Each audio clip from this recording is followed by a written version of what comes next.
5,000+ রোগী সুস্থ হয়েছেন ডক্টর SM সারোয়ার স্যারের চিকিৎসায়।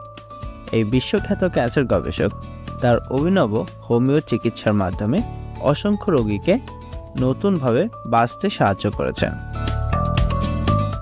স্টেজ 4 ক্যান্সার থেকেও রোগীরা সম্পূর্ণ সুস্থ হয়েছেন, যাদের জন্য কোনো চিকিৎসার আশা ছিল না। ডক্টর সারোয়ার স্যারের হোমিও চিকিৎসায় আল্লাহর রহমতে আজ তারা নতুন জীবন ফিরে পেয়েছেন।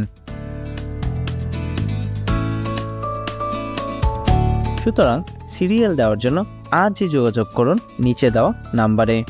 ডক্টর সারোয়ার স্যার রোগী দেখেন শনিবার থেকে সোমবার ঢাকা পল্টন এবং মঙ্গলবার থেকে বৃহস্পতিবার হবিগঞ্জ।